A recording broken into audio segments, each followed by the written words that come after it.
All right. Let's see. We're going to go over more examples of prototypes, more examples of CSS design in class today. I do want to point something out to you, though, that the first part of the portfolio is due this week. So review that, how to create a portfolio, and especially how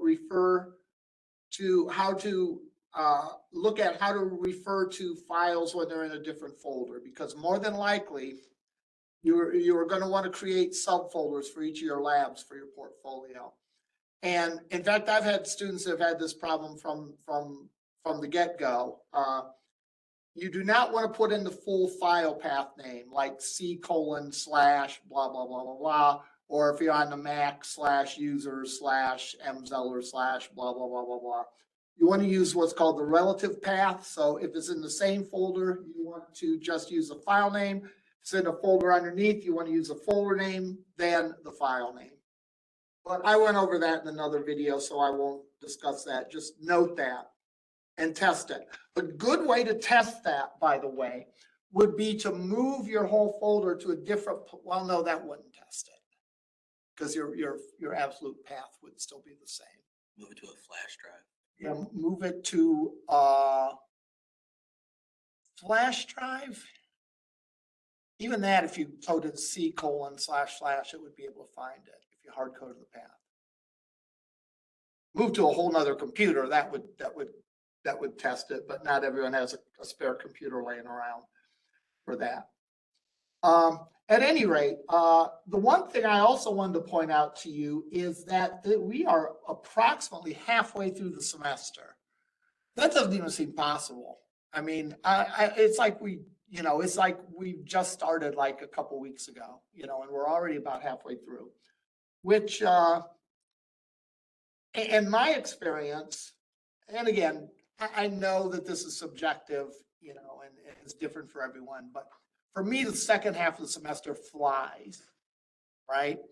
And the reason I bring this up is it's not too early to start thinking of your project and the project design and to think of ideas.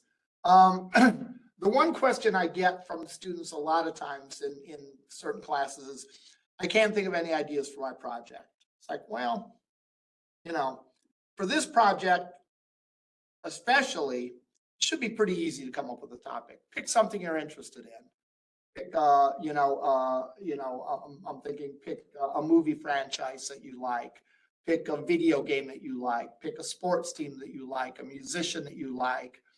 A hobby of yours. Anything really is good. And if you're absolutely stuck, come and ask me questions. As you go through the process of developing it, don't hesitate to email me what you've done so far to get me to check up on it. In a real life situation, you would likely do that.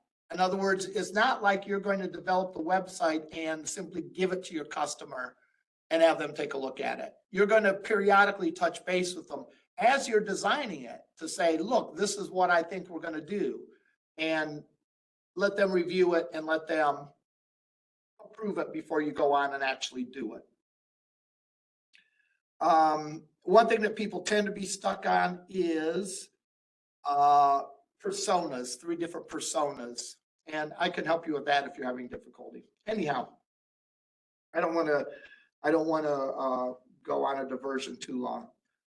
Let's look at more prototypes and more CSS layouts.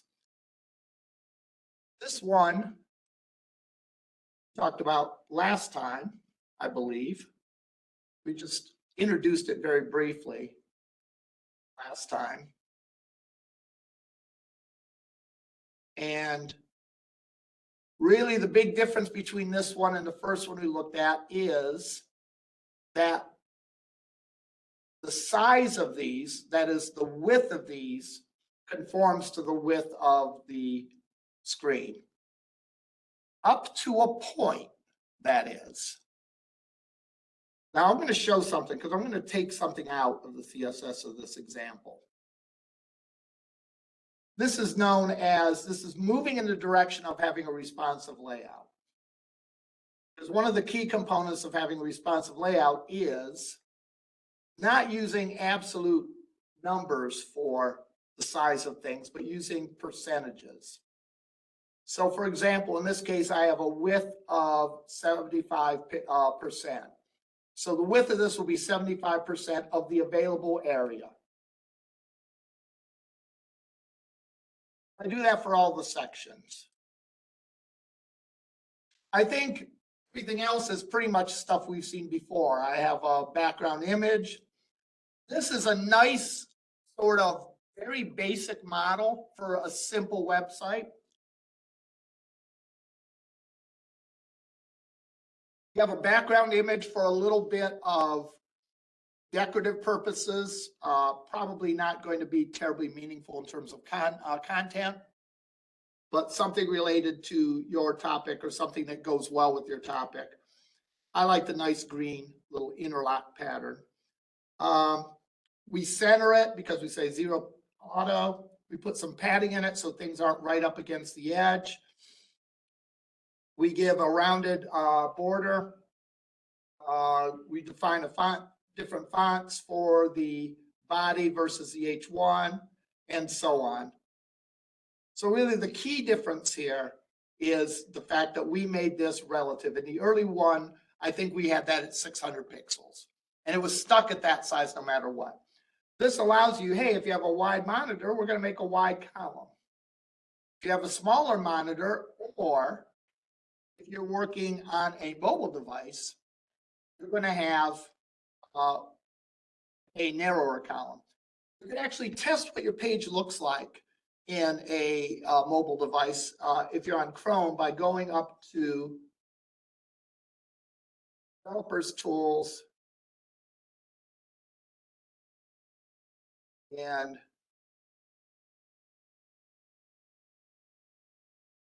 picking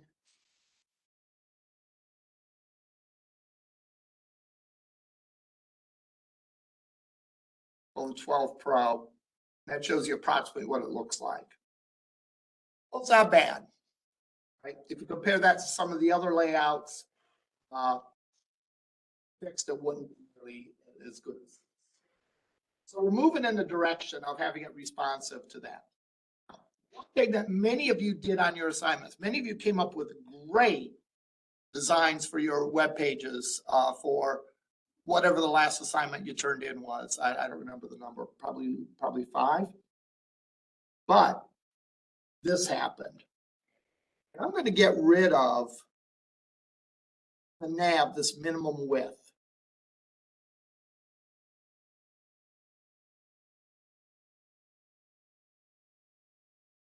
So the nav is fine.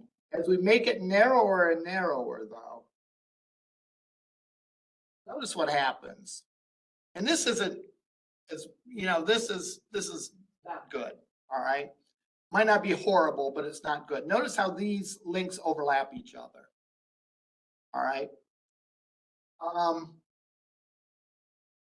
Many of you turned in layouts that looked great on a wide window, but when you narrow the window down to a less wide width, stuff overlapped each other. And you want to develop something that is more or less, unbreakable. Let's put it that way, unbreakable. One way you can do that is say, okay, I want it to be 75%, but I don't want it to get any smaller than 550 pixels. So a minimum width. So this will take, and this will make it 75%, but it won't make it any smaller than 550 pixels.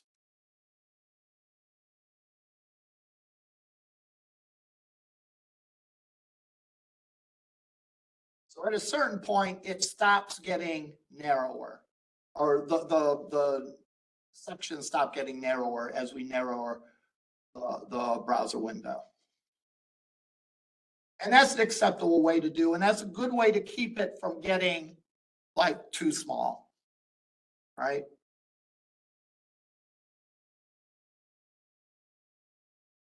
Do I have any pages with images on them? Let's find an image.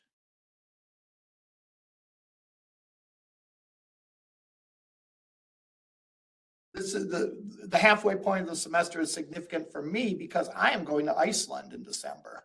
So this is like the countdown for me starting. That's all good. You ever been to Iceland before there? I've never been to Iceland before.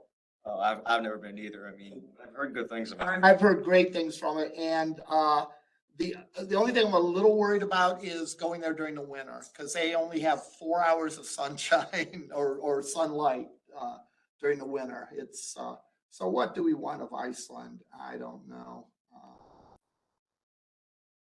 I like this picture.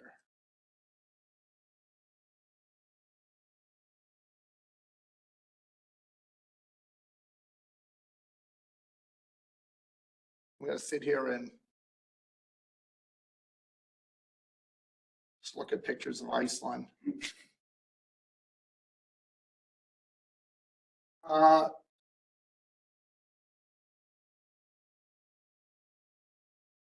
I copy that into the folder. And I'm going to actually not copy it into the folder. I'm going to put it in its own folder to demonstrate.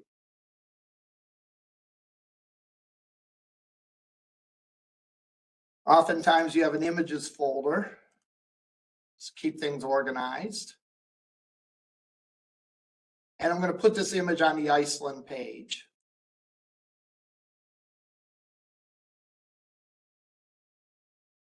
Let's edit this.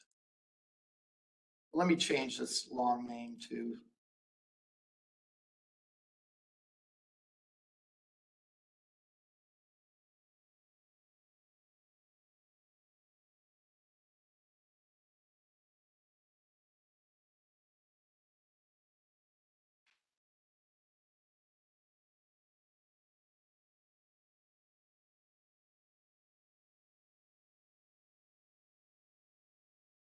so I'm going to put in an image in here.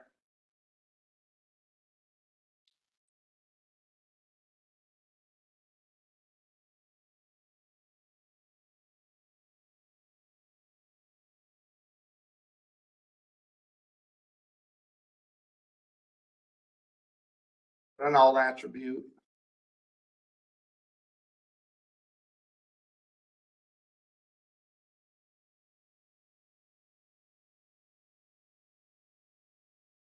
The slash greater than simply means this is a starting and ending tag all rolled into one.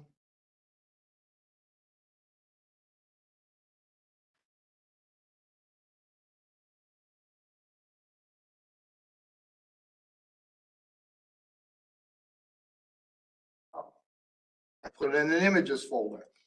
So I need to do the name of the folder first and then the image. Why? Because if we look at this, from here to here, from here to the image, we have to go down to the images folder and then there's the image. So I have to put images slash the name of the image.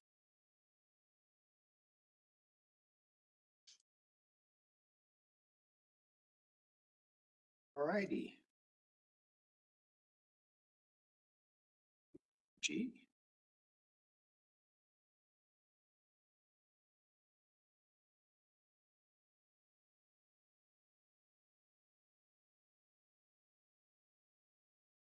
Have to save it.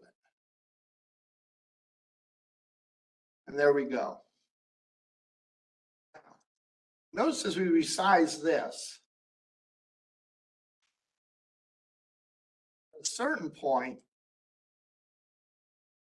this isn't too bad. Well, I picked the wrong size image to demonstrate this. But we'll work with it. My point is I can also specify a percentage.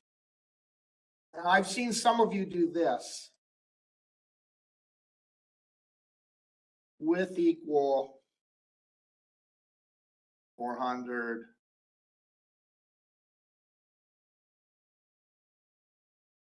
Height equal 300.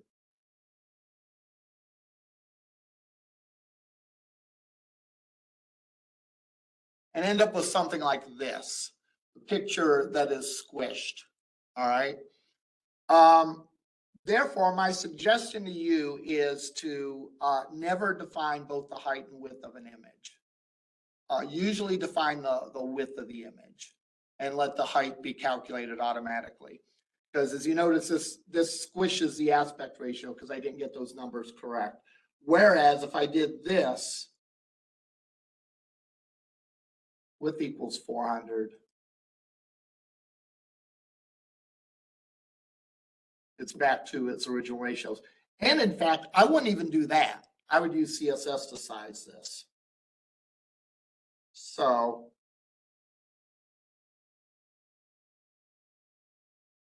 let me go in my CSS file.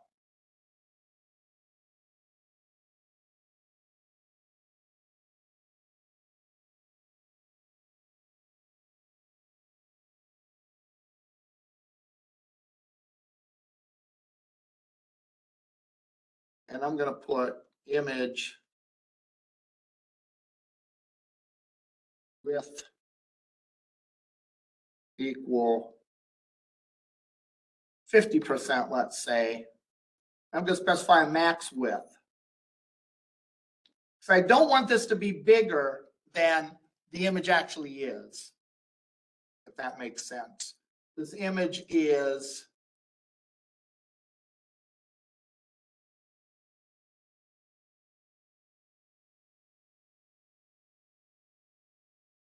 510 by 270.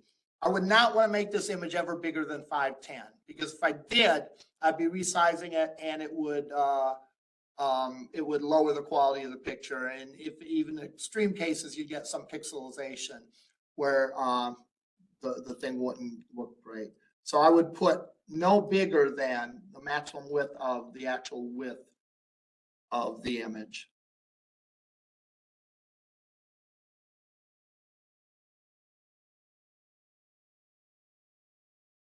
So if I do that, at a certain point, it's not going to get any bigger. But at a certain point, it's going to get smaller to fit within there. That's the second step into making a page responsive, is doing relative image percentages for image sizes as well. Okay, so that's sort of the second method. Third, or second example of prototypes. Third example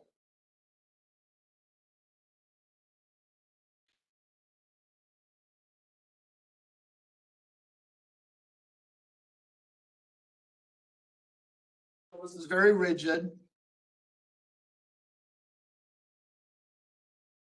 Third example.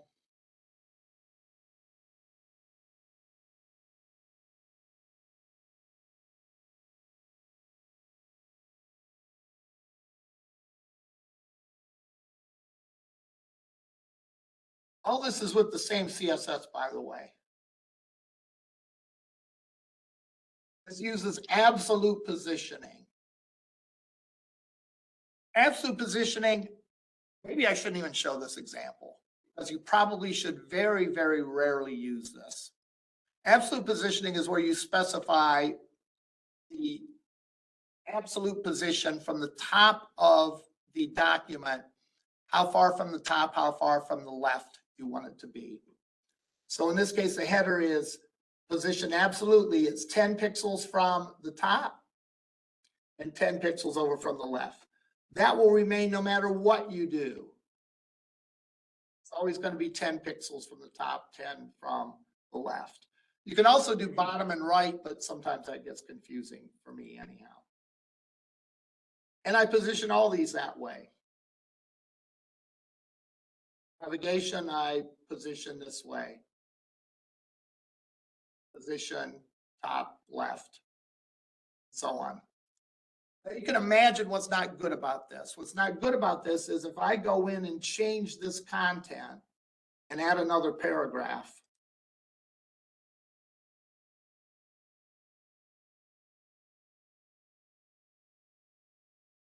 To this.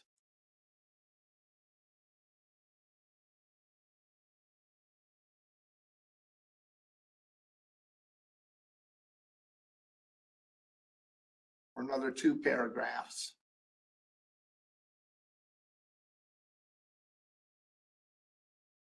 That happens. So one thing you always want to take into account when you're doing any kind of development of software, including web pages and any programming you do or scripting that you do, is that there's a really good chance that you're going to need to change it at some point. And one of the key things that distinguishes between something that's okay and something that's good, I mean, coding that's okay versus coding that's good, is how easy it is to maintain it.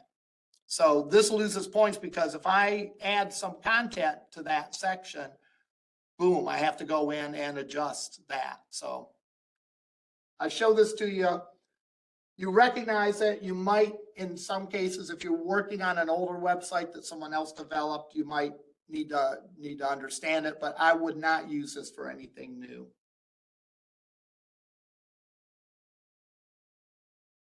All right, example 4, I think, is the same way. Although you might do something a little bit more with this.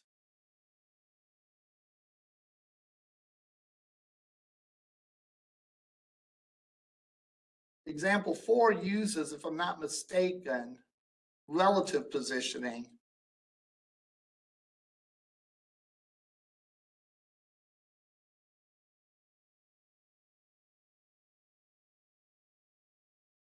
What does it?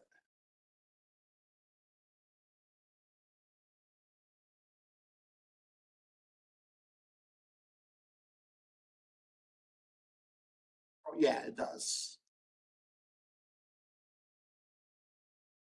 Position's relative.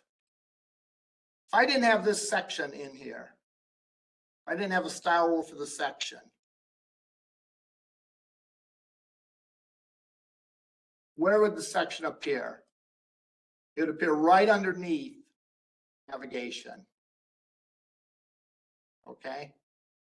And if I didn't have the code for the footer,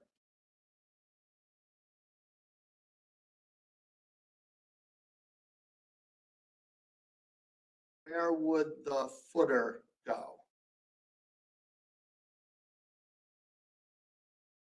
It would go right underneath the section. So there's the footer, there's the section. Without any style rules to change the position, the browser uses what's called the flow model. Essentially, it just stacks things vertically. All right, stacks things vertically if they're block tags. Where we want this one to be, though, is we want this to be over from the left a certain number of pixels and up so many pixels. So that's where the relative position comes in. I say with the relative position, take where this would appear if I didn't have any style rule and do the following. Push it over from the left 250 pixels and push it up towards the top because this is a negative number. So instead of down, push up 380 pixels.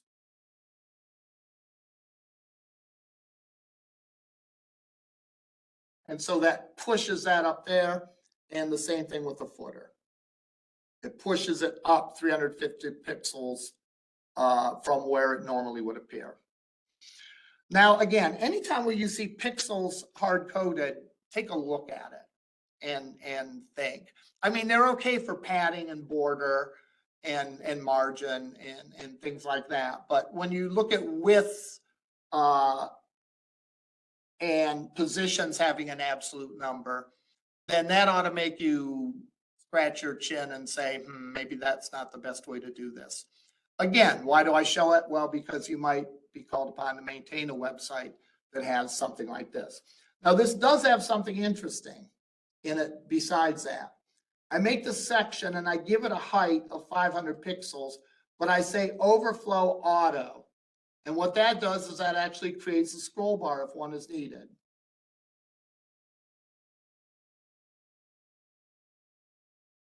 I don't know how I feel about that.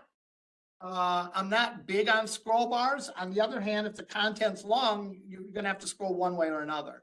Either scroll the whole page or scroll within a section. I don't know, 6 of one, half dozen of the other. This is nice because it does keep the layout fixed in a certain format, but still allows you to see all the content. And it doesn't overlap the footer like we did in the other example.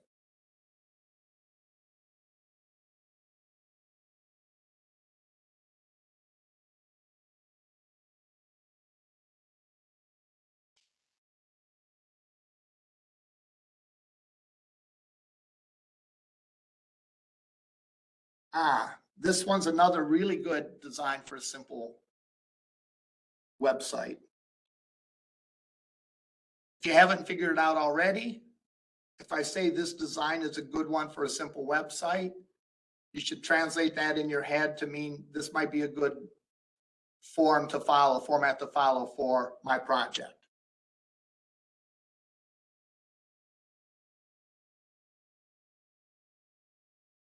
In this case, I have the navigation bar staying fixed.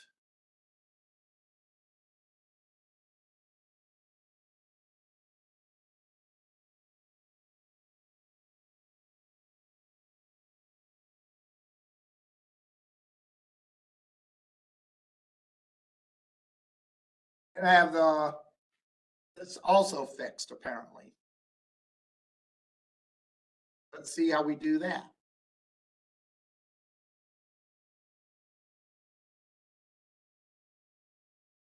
That is done using a position of fixed as opposed to a position of absolute. Absolute pins down something in relation to the web page. Fixed pins it down with relation to the window. Therefore,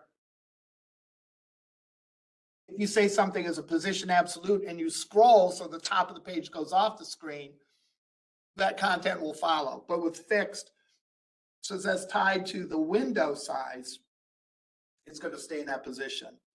And it's nice because no matter how big the page is, that keeps the navigation in view. All right. So I think this is a pretty clever way to allow the navigation to always be there. You know, think of when we talk about good design and, one of the things that makes a page have poor design right off the bat is if you don't know how to get around the site, if it's not easy or intuitive to move around the site. Therefore, you want to make the navigation as clear as possible. First of all, it's obvious that this is a navigation. You know, even if you've never seen this page before, you're not going to wonder what this is. If you've ever been on a website, you're going to assume that this is the navigation. And as you go through the content, it stays fixed. And again, let's look at what I do in the rest of the style sheet though.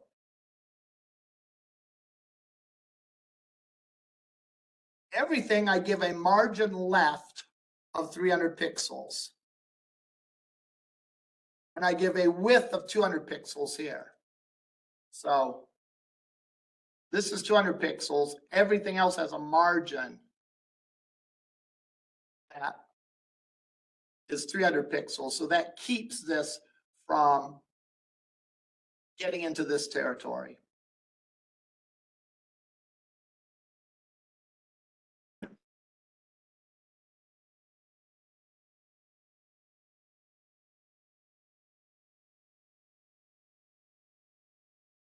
Now, this is not a terrible instance of using fixed numbers. We could probably make this a little more responsive if we did a few things to it, and we'll talk about that in a minute. But all the other sections have a left margin of 300. That pushes it over, and that makes sure this doesn't overlap, no matter how big the window is. Now, one way I could make this more responsive would be, instead of saying the width as being 600 pixels, I could say the width is, say, 60%.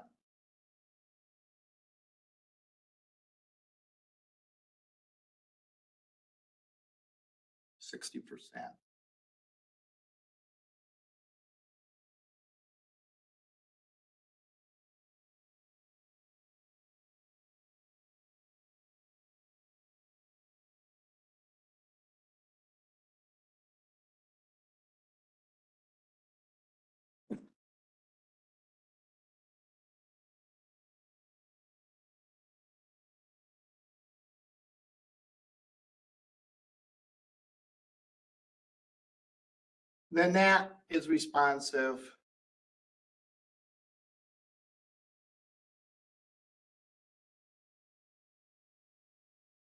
But this stays fixed. Now, what if you have a really, really, really good design for your page, but it doesn't work too good in a mobile environment? Because we viewed this in mobile, I probably wouldn't like the way it looks.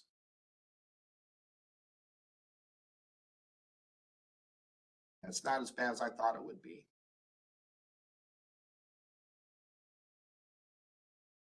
Try to find one that's bad.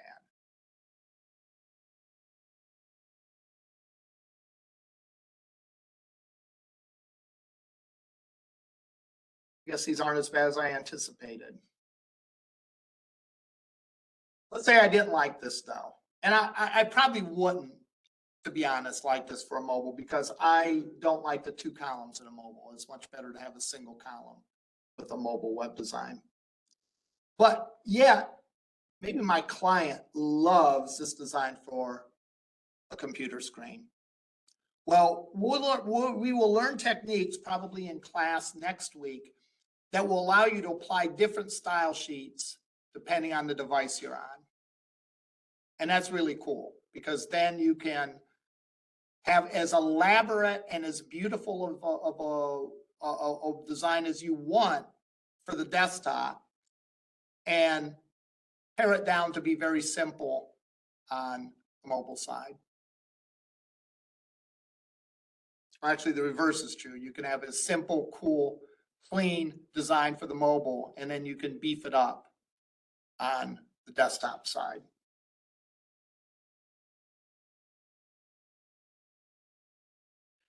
Let's see.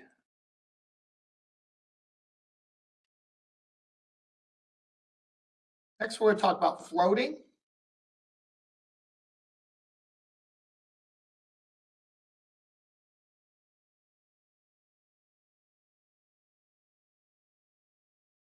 This is responsive.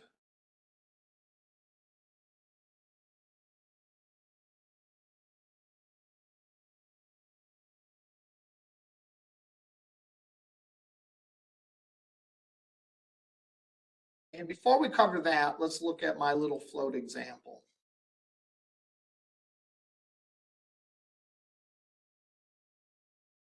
I have these 2 paragraphs.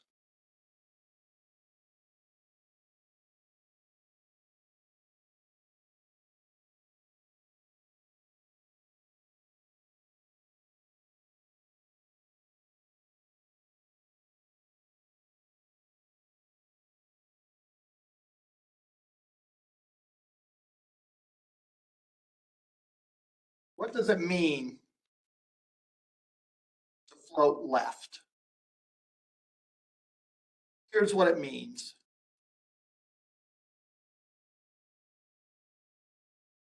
It's going to display that first element, because this is a simple web page that just has 2 sections on it. It's going to display that first section and push it all the way to the left. So this section, section 1, gets displayed on the page, pushed all the way to the left.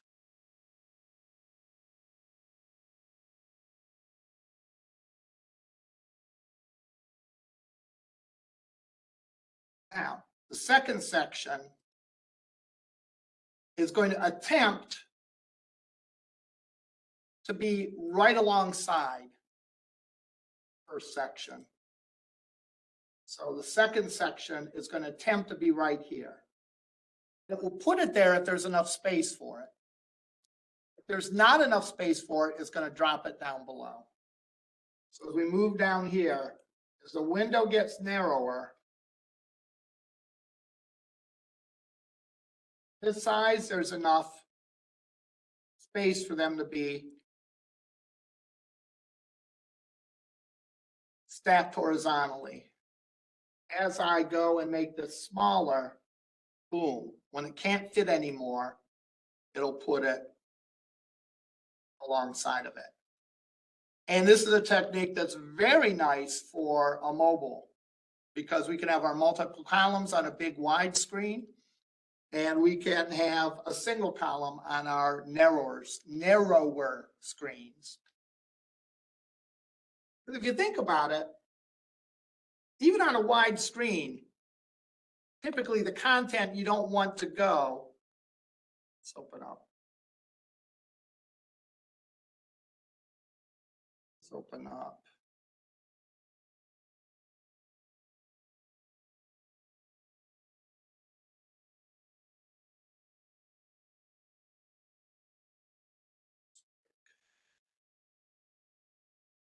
All right.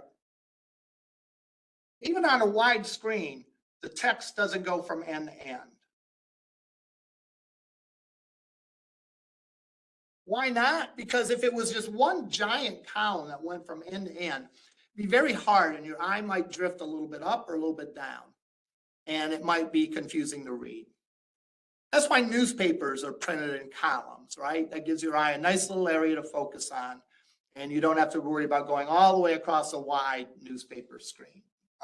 Newspaper screen, right? A newspaper print. So in this case, even though we have a lot of available real estate in our window, we don't want the text to go all the way across. Therefore, we say we're going to split it into two columns until we hit a certain point, and then it'll be in a single column. And that's exactly what we do in the case of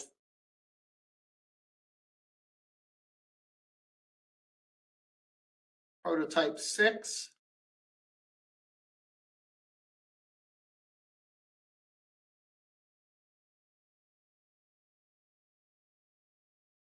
Float these things.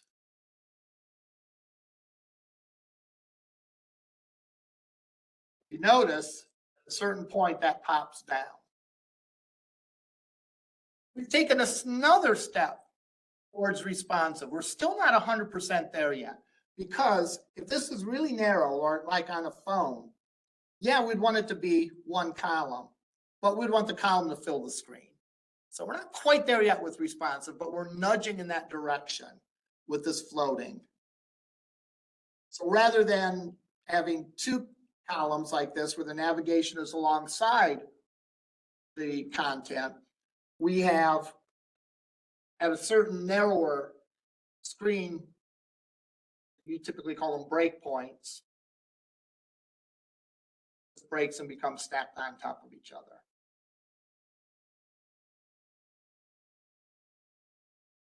So we're not quite there yet with responsive and building a site that's going to look great, whether it's on mobile or desktop. But we've seen some techniques. We just need to piece them together and add in a wild card. What I alluded to before about having different style sheets or different style sheet rules, depending on the kind of device you have. Now there's two more things, and I want to introduce them to you. I won't cover them per se today. But I want to introduce them to you.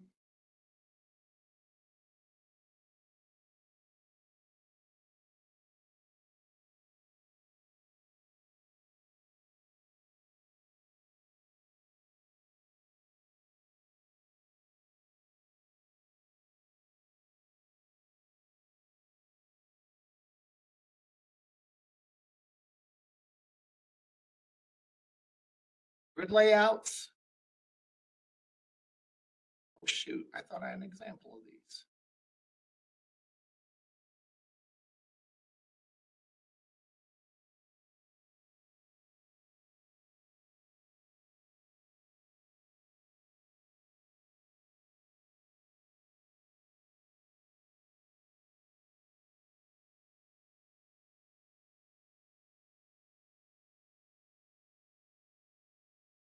Oh.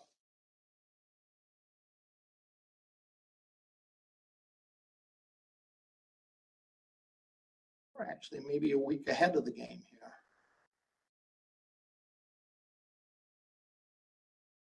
Which is good. We finish up, that will give you some time to work on your project in class.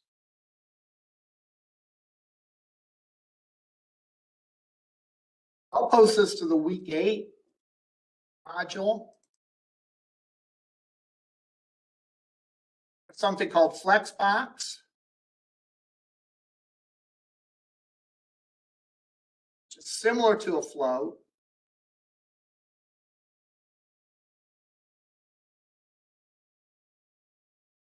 In fact, it behaves very much like a float in this example. And there is a grid layout. When I post